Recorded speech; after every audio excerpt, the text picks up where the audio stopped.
on my spots with a shower. You thought that's Candace Park.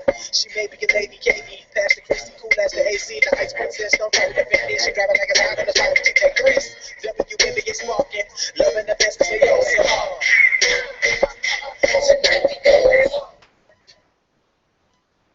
With that, folks, good evening, WNBA and LA Sparks fans. Excuse me for that. And welcome into the LA Sparks 365 Network, your 24/7, 365 comprehensive home of the WNBA and your two-time WNBA champion Los Angeles Sparks here on Wednesday night, May 6th, 2015. And hey, we're now 1 month away from the start of the 2015 LA Sparks season when the Sparks take on the Seattle Storm this time next month up there at the Key Arena in Seattle, Washington. Good evening, folks. Cal McClure joining the night from Studio 171 in San Diego. The first of two shows. We are trying to get Chris and Mancy into one of the two shows. Chris, again, as we did not talk about on Monday, was off on Monday. He's been getting over having pink eye, so hopefully we'll have him back on probably for the 10:30 show, which will be the guys with the petition. But, folks, even though the Sparks season has ended and 2015 begins in 1 month, you can stay on top of the Sparks on Facebook, Twitter, Instagram, Pinterest,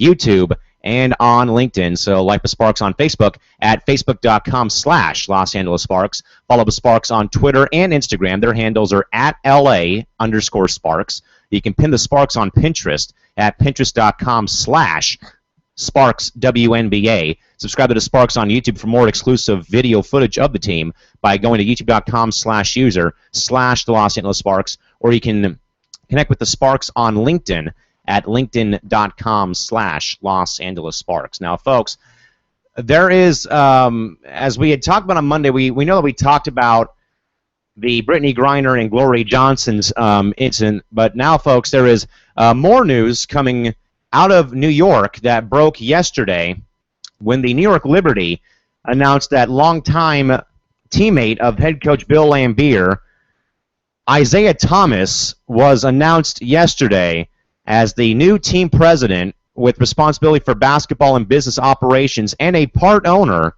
of the New York Liberty to use his considerable expertise to help further develop the team both on and off the floor. Now, ladies and gentlemen, this story ballooned and blew out of proportion yesterday, sort of how it was when everyone broke the news about the Brittany Griner, Glory Johnson brawl / arrest a few weeks ago, where this is sort of it's a positive, but also a pretty significant negative, if you ask me, in my honest, humble opinion, that, yes, it is good that the WNBA is trying their best to bring these former NBA players that have big names, like Magic Johnson last year with the Sparks, or that they've tried to bring NBA people into the league. Let me just say that right now. Now, yes, it was a good, I personally, thought it was good, but as we know, though, there is a bit of a cloud hanging over both James Dolan, the owner of the Liberty and Knicks, and also one over Isaiah Thomas for a 2007 incident where Isaiah Thomas was found, which was found in court, accused of sexually harassing a MSG employee, where both Dolan and Thomas both denied the claims made against him, where even though a grand jury or a jury did find Thomas guilty of the sexual harassment charges, I'm not quite sure how we all should feel about this. I talked to a lot of people yesterday, from Alan Barkoff to my other friend Jessica, who operates the DT Bun page on Twitter, and I would probably assume that about 80 to 90% of the fans, both Lib fans and non-Lib fans, were saying this is a bad idea. I think it's a bad idea, as we've mentioned, or what we've talked about, that you're bringing someone into a women's professional sporting league that has a stained reputation in making sexual advancements / sexual harassment threats, you can sort of say, towards females. And I think I think we can all say that, the Liberty might want to rethink this. I think that in spite of bringing in someone like this may have a pretty significant effect on the Liberty as a franchise. Now, Alan Barkoff, again, folks, who has been spot on so far this offseason, he has talked to a lot of very close sources because he has a lot of tremendous and great connections with players, with reps from all the teams. And Alan has sort of been on top of this entire story. Alan did mention today what he did say here. So this is what he had brought up. Excuse me, folks. I'm going from so many different places here. But this is what Alan posted today, clarifying Isaiah Thomas's New York Liberty situation. These are his thoughts, but also what he knows. James Dolan for years has wanted Isaiah Thomas back in the MSG fold in some capacity, but the backlash of having him with the Knicks was even too great for the high and mighty James Dolan. The New York Liberty team, which means next to zero to owner James Dolan, figured a way to get Isaiah Thomas back into the family without ruffling Phil Jackson's feathers. So he makes Isaiah Thomas the president of the Liberty and part owner. Now Isaiah has full access all over MSG at all times, and who can say anything about this? Isaiah ran the CBA into the ground and out of business when he bought in. He coached some Florida college team and had a 25% win percentage, and we don't need to talk about his disasters working with the Knicks. We now have a fired head coach brought back in Bill Lambier, an assistant coach in Herb Williams who knows zero about the league and is another James Dolan favorite who was given a job as a favor so he can collect a salary and get full free health coach to the team. There you have it in a nutshell, ladies and gentlemen. Any comments? So then he also went on to say, though, I want to say earlier or later today or yesterday maybe, and this is what he brought up yesterday as well. This is brought about 4:30 local time yesterday. He says, more on the Isaiah Thomas situation. I have spent the whole day talking and messaging with various WNBA players and fans across the world, and not one thinks this Isaiah Thomas hiring is a good idea in light of his previous sexual assault charge and $13 million settlement MSG paid out to the victim. Why is this guy working with female athletes is everyone's common question and answer. So, folks, I think Alan Barkoff, who I am been trying desperately to get on the program, but I just don't know if the time difference between us and between studio and New York helps out here. But Alan brought up great points there. I think that James Dolan is taking a pretty significant gamble because, we don't know if Isaiah Thomas may have, some minor relapse and he does it again. Now, again, I do agree, though, that, here in America we do give people a second chance after they do screw up once. But frankly, in this case, folks, I don't know if we can do that here with this situation because, again, we are talking about, yes, a phenomenal, a phenomenal player in his time. But I just don't quite know, though, if this is the right place and time to do this entire thing. Now, staying with this was tweeted out by Jessica at DT3's Bun on Twitter. She tweeted yesterday at 5:36 local time, Isaiah Thomas belongs nowhere near the WNBA, which I, in response, said, as I quoted her, and I did say, if I can recall right, which I can't now because I lost my train because I lost it here, which was, I'm not surprised. Should we be surprised at all that, in fact, James Dolan did bring back Isaiah Thomas? Frankly, frankly, I think he only did it, and this is what I brought up to you yesterday. Look at who the Liberty's head coach is. It's one deal that Bill Lambier tried to bring back the Detroit Shock in New York. Now we're trying to bring back the Detroit Bad Boys. Dolan might as well get, he's got two of them. Bring back Rodman. Geez, we've got all three of them back. Now, it should be mentioned, folks, as well, that the WNBA Board of Governors has not approved of this yet. Now, I was talking to Chris Woodmansey last night off air that, frankly, this is where the WNBA will find themselves in a catch-22 situation.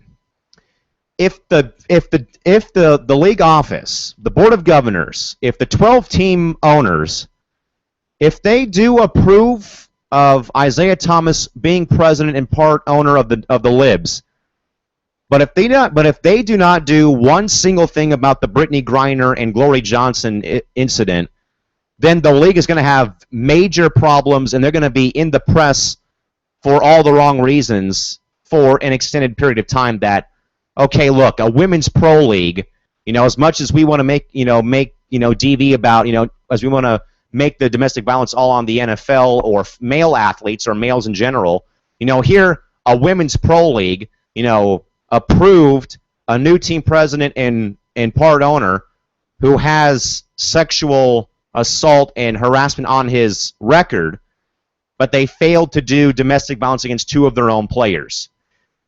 So I think that right now the WNBA is finding himself in another off-season dilemma like we saw last year with the Sparks' entire situation.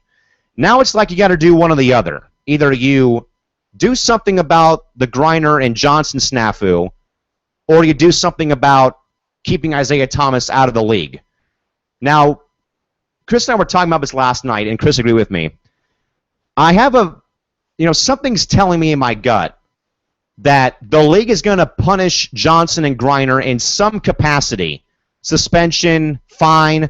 So there's going to be some form of punishment. I'll just say that right now. There's going to be some type of punishment handed down by the league in some capacity.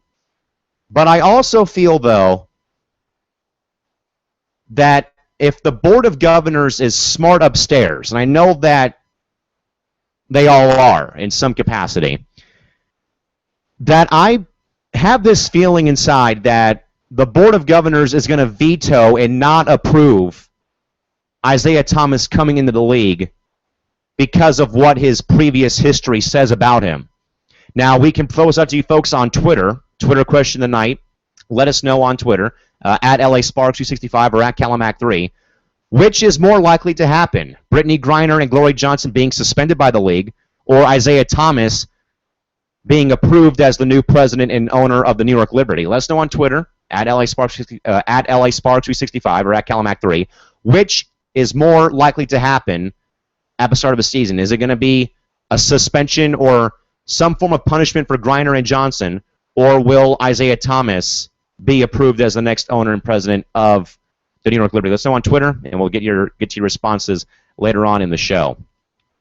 Now, going away from this, folks, again, we'll be talking about this for a while as well, as I'm sure you know. But today, folks, also today wrapped up day 3 of the USA basketball camp over in Las Vegas, Nevada. Excuse me. WNBA training camps are opening in mere days. Good grief, amazing. But some of the league stars gathered in Vegas this week for the USA basketball women's national team 3-day training camp ahead of the 2016 Olympic Games in Rio de Janeiro, Brazil. Reigning WNBA MVP Maya Moore, who's been a member of numerous USA basketball teams, so these training camps are nothing new to her, but however, she understands how important they are in developing team chemistry with a team of stars that don't get the chance to play with each other very often. The chance to don the red, white, and blue and represent the U.S. is an honor that belongs to a select group. That privilege wasn't lost on many who were in camp, including Sparks forward Nneka Ogwumike, who was tweeted as saying, "I feel like every time I come to camp, it's always a new, fresh experience, and it's fun. It's just such a blessing and a honor to be able to play with these players. The caliber of players that is here is amazing, and I feel good about these first 2 days," close quote. The first 2 days were a whirlwind for some of those who made the trip to Vegas. Many of the team's veterans returning to camp, but a splash of youth was also featured on the roster, including Seattle Storm's the top 2 picks by the Storm this year, Jewel Lloyd and Kalena Mosqueda-Lewis, who are both WNBA teammates and rookies, spent much of the first 2 days of camp learning from the vets. Well, folks, this is something I even talked about on Instagram today, is the chance to wear your country's name across your chest. I mean, I did it for 3 years playing in Japan, in Italy, in Mexico, and there is no greater feeling than you walking out to the Olympic anthem at any an opening ceremonies. You walking out and you have red, white, and blue and USA, across your chest. I can only imagine, going, sort of being a fly on the wall here, in Vegas and just seeing, how giddy all the ladies were putting Team USA, practice jerseys or having their stuff on. Obviously, there is no greater feeling than you being able to represent your team in such a great way. So, and of course, well, folks, we're never going to be able to see Candace Parker and Diana Taurasi and Sue Bird and Maya Moore all play on the same team because that's never going to happen.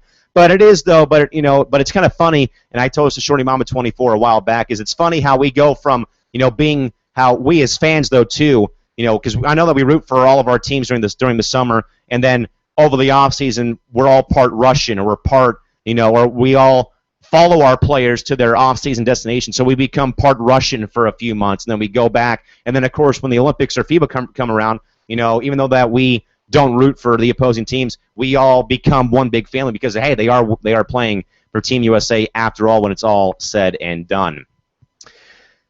Again, folks, more so wanted to talk about that big story again with, of course, the Liberty again bringing Isaiah Thomas. So again, folks, the Twitter question of the night. I can't post right now because, again, it's a one-man show here.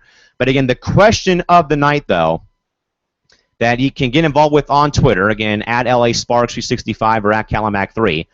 Which scenario is more likely to happen? Is it going to be punishment for Griner and Johnson, or will it be Isaiah Thomas being approved by the Board of Governors to become the next team president and part owner of the New York Liberty? Let us know on Twitter at LA Sparks 365 or at Calimac3. We will get that to you later on. Now, folks, of course, Sunday coming up is Mother's Day, and of course, there is no better role model for any athletes who are female, who may in fact become expectant mothers, to sort of look from, other than no one better than the persons whose jerseys up in studio every night here. That would be Candace Parker. Now, Candace Parker today wrote a very, very wrote a fantastic, heartwarming, a very uplifting Mother's Day letter to her 5 and soon-to-be 6-year-old daughter, Layla, who will turn 6 next Wednesday, which was published in Time Magazine. You can go and check it out. They had a variety of celebrities and athletes write letters to their sons or daughters, and this one, folks, I believe, which I'll read here, is definitely one worth reading, and this is from Time Magazine, and this is a letter from Candace Parker to her daughter, and the letter's title reads, "We're a Team, Right, Lay?" by Candace Parker, written yesterday. To Layla, for as long as I can recall, I have dreamed of being a mother. Life stood still from the moment I heard your first heartbeats and felt your first kicks, May 13th, 2009, really rocked my world. There's no manual or pamphlet that comes with raising a child, especially as a mom and professional basketball player. There were so many things I did that would probably make child experts cringe. But from breastfeeding at halftime of my basketball games to taking your first steps in a hotel room, we made it work. Parenting is the toughest and most rewarding job in the world. Your father and I have done the best we can in maneuvering our way through uncharted territory. I wish to shower you and spoil you, not with things but moments. I want your childhood to be a constant reminder of happiness, precious quality time, and unconditional love. Although you do rear your spoiled head sometimes when I ask, what do you want to do on a weekend off in LA? And you shrug and say, let's go to Dubai. Layla, I am in awe of your maturity at such a young age. You travel from country to country following your parents' careers without a blink of an eye. A 12-hour flight to China, Russia, or France, etc., no problem. You're a seasoned traveler that holds memories and experiences some don't grasp in a lifetime. Who can say they attended preschool in Russia, spent Christmas in China, and crawled for the first time in Istanbul? Throughout my career, I always wanted to share this amazing journey with you, and at times I really feel like you think you are a part of the team. When we got back to the States after my team won a gold medal in 2012 at the Olympics, for example, everywhere we went, from the grocery store to the nail salon, you told everyone that you won a gold medal. Then one day before you had show and tell at preschool, I noticed your backpack was unusually heavy. Lo and behold, in the very bottom, I see something gold and shiny. He looked me dead in my eyes and said with a straight face, "We're a team, right, Mom?" I could not contain my laughter and could hardly bring myself to call your dad to tell him what you had done. Needless to say, we picked something else for show and tell, and I didn't leave my gold medals lying around the house anymore. Your smile, it's infectious. Your hugs cause me to melt in your arms, and your kisses stop time. When you bat your eyes, I lose my sense and usually give in to your every need, like when you want to sleep in my bed instead of your own. Every day you wake up with a choice and choose to be happy. Continue to be who you want to be. As of right now, you love purple, you won't wear anything but a skirt, and you ask for petties and manis. You're a girl in every sense of the word. The doctor predicted your height to be 6'5", and although I do feel like you would make a pretty talented power forward on the basketball court, I fully support your dream of being a ballerina. Dream big and work hard. When you were small, I used to be able to control your environment, keep harm away, and baby-proof the room against danger. But I cannot baby-proof the world. Be brave, dare to accept and exceed challenges, and please don't let others be the measuring stick. You do the best that you can do. All I wish is that one day you can truly understand how I feel about you, because being your mother is my greatest accomplishment, and I will always have your back. We're a team. Right, Lay? Close quote. Well, folks, I mean, as I said, I want to say back about this time last year, Mother's Day, in my case, is more so about Candace. I think, instead of just celebrating her birthday or celebrating her every Monday like I do on Instagram, Sunday, Mother's Day, whenever I've thought about it recently, always goes back to a featured story that ESPN showed 2 seasons ago during the season. They showed a feature on Mother's Day about Candace and Sheldon being overseas and how you really were able to grasp and you really were able to see the daily struggle that being a professional athlete and a parent, how it really opened your eyes. I mean, I've gone back and watched it numerous times, and, there is no better prime example of, yes, being a parent, but also being able to do your job, though, as well, which is being a professional athlete. So every Mother's Day since, I have, sort of made it a day about Candace Parker specifically. I mean, just because, and folks, reading this letter, when I had reposted and shared it, so many people were like, geez, that was so great, I loved it, I got a bit choked up. But it's true though that I think we all can say this firsthand about all of our parents. Is there is no manual, there is no pamphlet that they're given at the hospital when you're born saying, hey, here's how to take care of your kid. It's a daily grind, and I've seen it with my folks firsthand for 20, soon to be 21 years in 2 weeks on May 18th. But the letter, folks, again, was published on Time Magazine. We will repost it for you folks on the 365 Twitter handle. But again, something good to read. And I even told this to my other friend Jessica, who operates the DT Bun page on Twitter. I said, I'm not really surprised that it came out, but of course it came out just in time for both Mother's Day and Layla's 6th birthday next Wednesday. So if folks have not read it, we will again link you to that story coming up very shortly. With that, folks, we'll take a quick break. When we do come back, we will hopefully see if Chris Amanci can hop into our hangout, and if he does, we'll have the 2-man show of record that we like to call the Guys with the Petition. That will be coming up at 10:30, because we'll be talking a little bit about the Isaiah Thomas situation, but also, folks, something's going to be happening in 2 weeks. I kind of mentioned that we'll be talking about what's happening in 2 weeks on May 18th, but we'll also be having something special, though, the day beforehand on May 17th. Stick around, folks. We'll be back in just a moment here on LAS 365 with the 2-man show of record, TGWTP. It's coming up next right here on LAS 365. Stay right there. Don't go away.